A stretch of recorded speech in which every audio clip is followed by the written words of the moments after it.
In this class, we are going to study the post optimality analysis, or sometimes we call it as the sensitivity analysis also.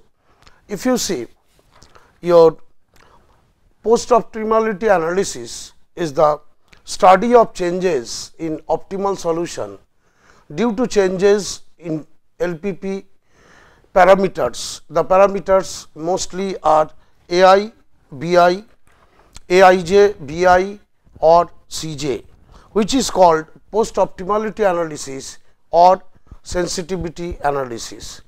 So, basically we want to see the effect of the solution, optimal solution, whenever we are making changes in different parameters, mostly the parameter in the objective function, that is Cij, the matrix, that is Aij, that is coefficient matrix, and also the resource, that is Bj. So, whenever we change these parameters, actually what happens or what is the change in the optimal solution, and you may ask why this is necessary. The objective of the sensitivity analysis is to reduce computational effort considerably, which arise when some error may appear to the data and requires the solving of the problem again and again from the beginning. This will help the calculations in the erroneous problem usable for the solution of the correct problem. So, basically if you see, sometimes what happens, you have a problem, but you have to change the parameters and you have to run the parameters, and whenever we are running the parameters, it is computationally it takes lot of time. So, if we can save the time by predicting something, that if this variable value is changing from a particular range, say from -x to +x, then the optimal solution will remain unchanged. In that case, you do not have to compute the problem again. So, you are saving basically the computational time, and for this reason sensitivity analysis is very much required for us. What we are going to study here is that following variations will be studied in post optimality analysis. Number 1 is variation in the cost vector C. Number 2 is the variation in the requirement vector B. Number 3, variation in the elements of matrix A. Then these are the 3 parameters which have been used. If you remember, our LPP problem is in the standard form, maximize z equals Cx subject to Ax equals B. So, the parameters involved are C, B and A. So, if I vary these parameters, what is the effect?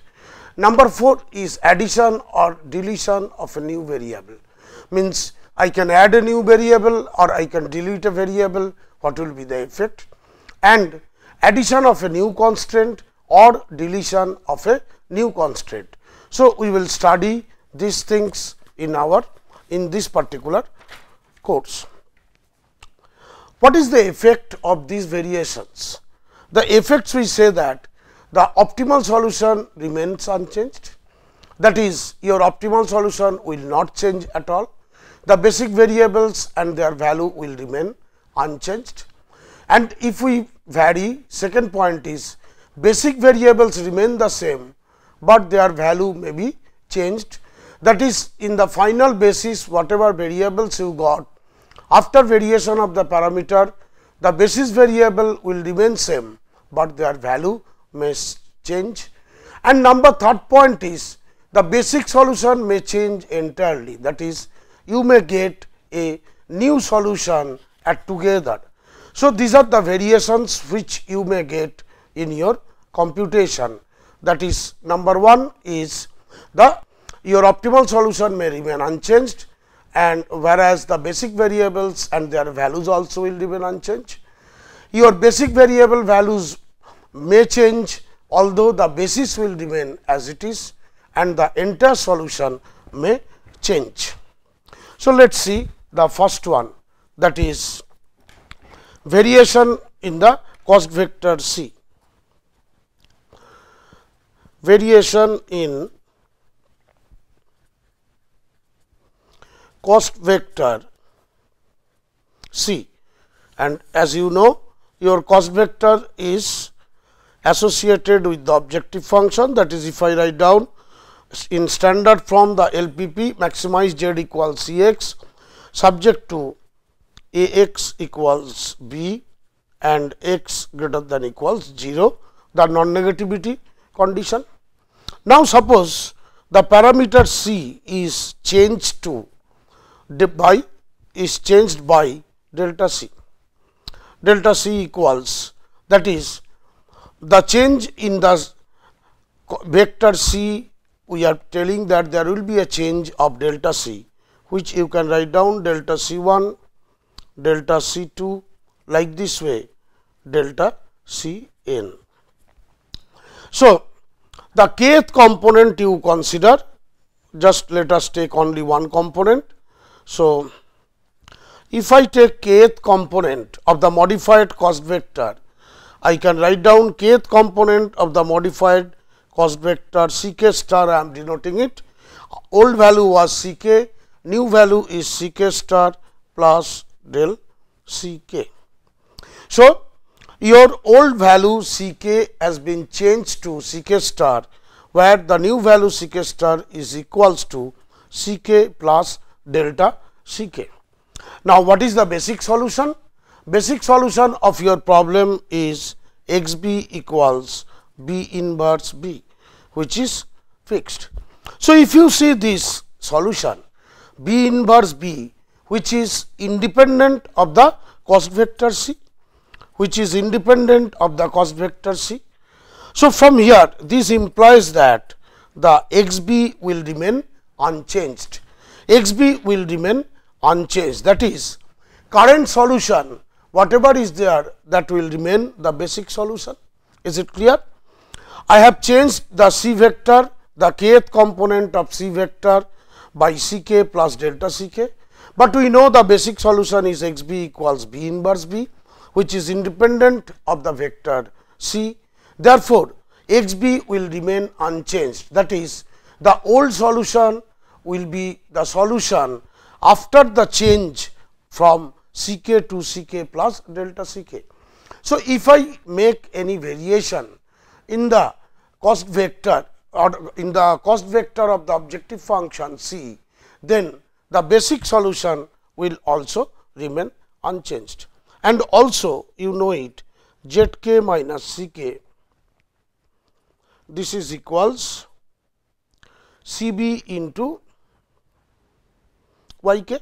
If you remember, Zj minus Cj earlier we have computed as Cb into Yb. Yb is nothing but the variables x1, x2, x3, which I am denoting here as Yk.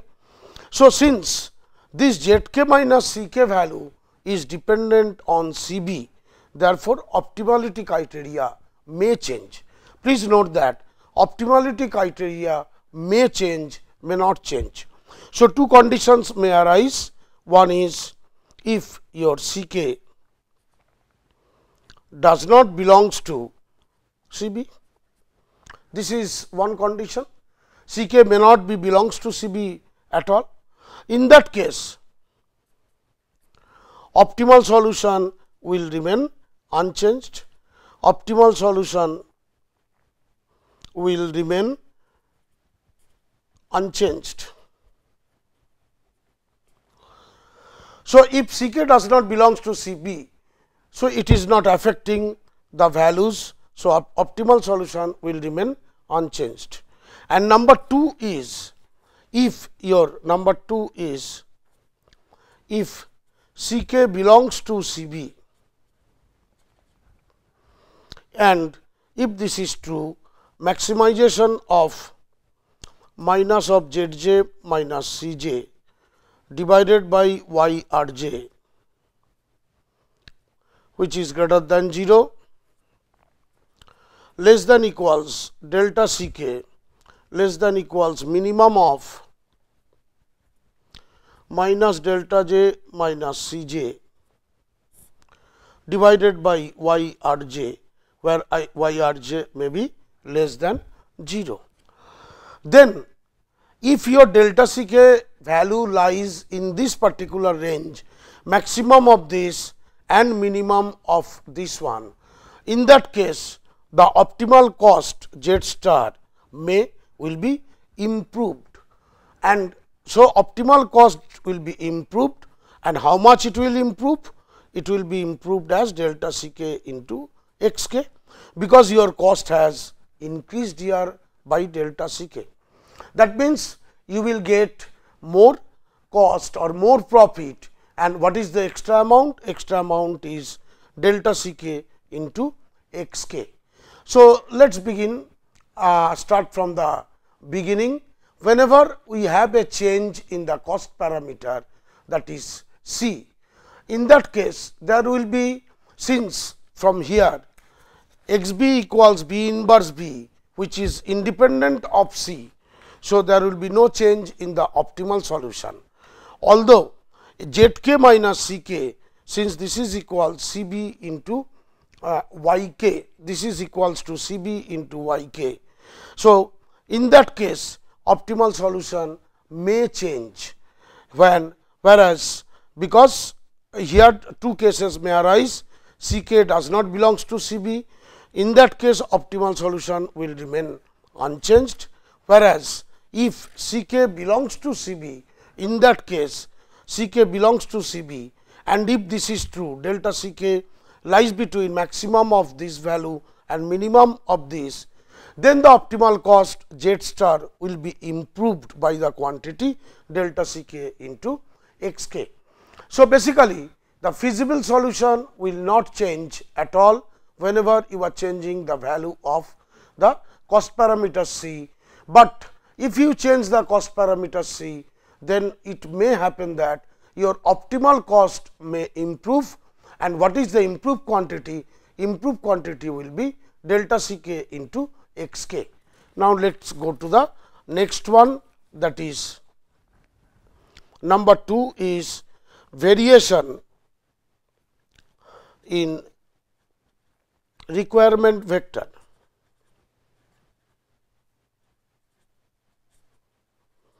So, whenever you are talking about variation in requirement vector, so suppose your x b is the optimal basic feasible solution of the problem, maximize z equals c x subject to a x equals b, x greater than equals 0, and as usual A is the m cross n matrix. Now, we have told requirement vector. Requirement vector means this b. So, suppose your b k is changed to b k plus delta k. Suppose your delta b k. B k, the requirement vector b, the kth component of the requirement vector b changed from b k to b k plus del b k. So, what will be the new basic feasible solution? New basic feasible solution will be, say, x b star equals b inverse b star. This is equals to b inverse b star, where your b star is nothing but this one, b 1 b 2 like this way, and your b k has been changed to b k plus delta b k and b m. So, what is your x b star? Your x b star will be b inverse b. Your x b star is b inverse b star. If I write down this thing, then I can break it b inverse b plus b inverse. All this will be going out 0 0 like this way, delta b k, and this will be 0. So, this is nothing but this b inverse b is nothing but your x b, b inverse b, because your x b is equals to b inverse b originally, and then whenever I changed the kth component of b k from b k to b k plus delta b k, the new basic feasible solution has become b inverse into b star. So, this is I can write down x b plus beta k into del b k, where beta k is equals to kth column vector of B inverse, where beta k is equals to kth column vector of this B inverse into B k.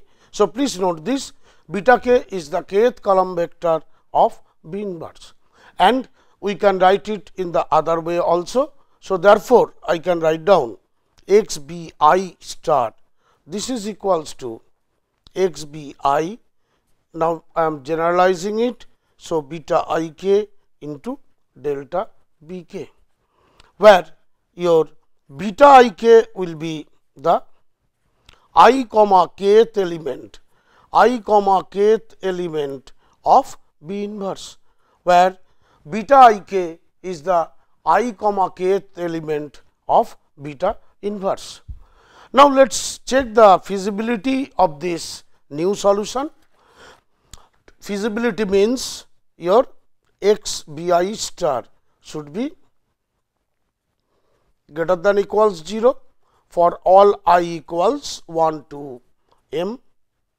So, x b I star is greater than equals 0, which implies x b I from the value, by substituting the value of x b I star from the earlier one, this value. So, it becomes x b I plus beta I k into delta b k, which is greater than equals 0 for all I equals 1 to m, which implies again I can write down delta b k is greater than equals minus x b I by beta I k whenever beta I k is greater than 0, and your delta b k will be less than equals minus x beta I by beta I k whenever your beta I k is less than 0. So, from this expression I can write down these two, one for beta I k greater than 0 or beta I k less than 0. So, if I combine these two, the condition for feasibility will be maximum of minus x b I by beta I k, which should be greater than 0, is less than equals delta b k, which is less than equals minimum of minus x b I by beta I k, where beta I k is less than 0. Now, it is very easy to see one thing, that the requirement vector, the new solution will remain optimal, because the optimality condition is independent of beta. Your optimality condition is this one, z j minus c j, this is equal c b y j minus c j, which should be greater than equals 0. For optimality, this condition should be satisfied, and this is independent of B. Therefore, we can say that any variation in the requirement vector will not affect the optimality criteria, but it may affect the feasibility criteria. Please note this one. If your delta b k lies in this range, in that case the old solution will remain feasible and optimality criteria will not be changed. So, please note that for the requirement vector B, if the variation in B lies in this range, in that case your value of B, in that case the old optimal solution will remain unchanged, but otherwise if it does not lie, then the feasibility condition may change. So, please note that your optimality condition will never change, will remain unchanged, but feasibility condition may change if your value of the vector B does not lie in that range, that is maximum of that and minimum of that. So, if I know beforehand, you see the advantage of this testing the sensitivity, because if I have made a small change and if I see that it is lying in my range, I do not have to recompute the entire problem from the beginning. From this theory itself, we can directly tell that the solution remains unchanged or solution will be the same. So, that is the basic criteria for this one. Now, let us come to the third point. Third point is change in the elements of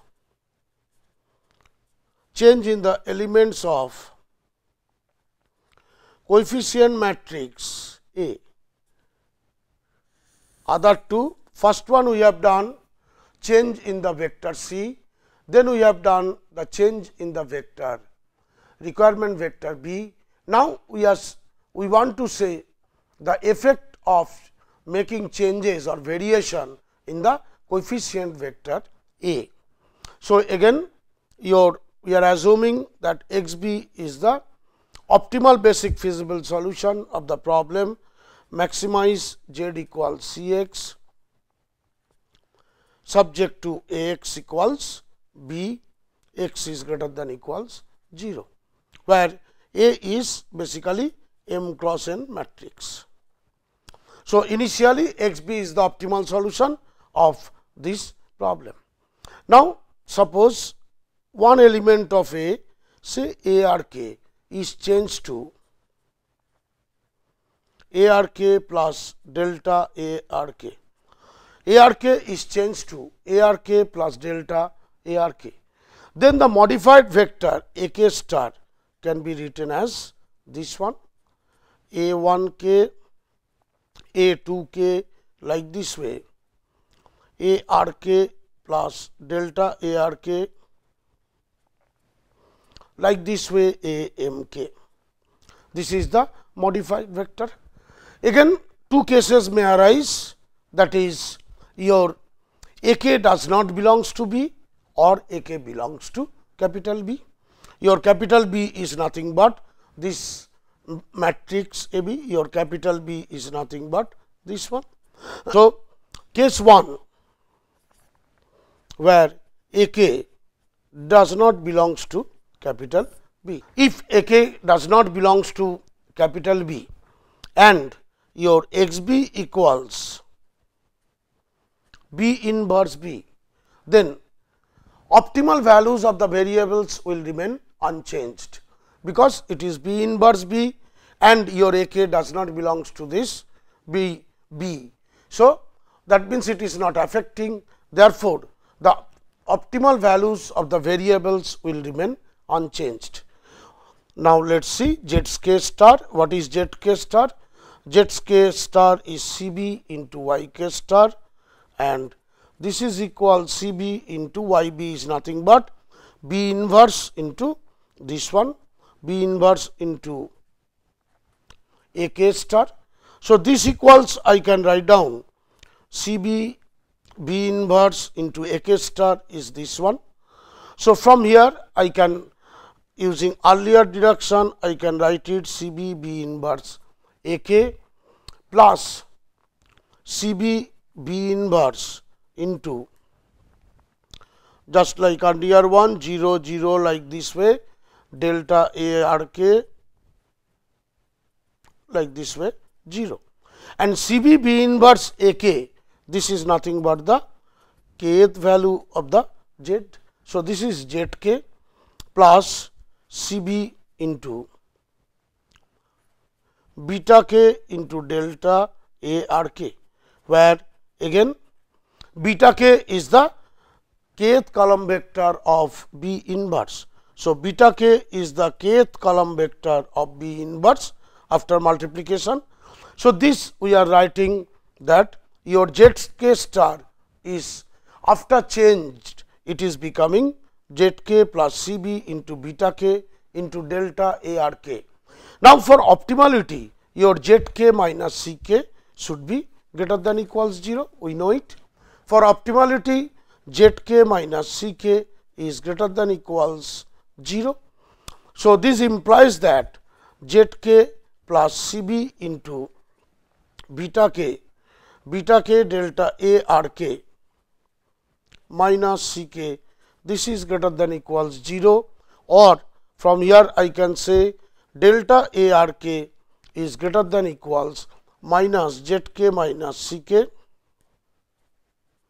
by C b into beta k, where C b into beta k is beta k is greater than 0, and also delta A r k will be less than equals minus z k minus C k by C b into beta k for C b into beta k less than 0, and delta A r k will remain unrestricted if this C b into beta k equals 0. So, combining we can write it again in this form, maximize of minus z k minus C k by C b into beta k, where the C b beta k is greater than 0 is less than equals delta A r k less than equals minimum of minus of z k minus C k by C b into beta k, which is less than 0, which I am writing like this way. So, therefore, what is the range of this one? The range is if delta r k lies in between maximum value of this to minimum value of this. In that case, what we are finding out that even if for variation in delta r k, there will be no change in the optimal solution. And please note that this we are doing it only whenever your A k does not belongs to B. So, if A k does not belongs to B, and if the variation in A k lies in this range, in that case optimal solution will remain unchanged. Otherwise, there may have some changes. So, whenever C b belongs to capital B, that we will see in the next class.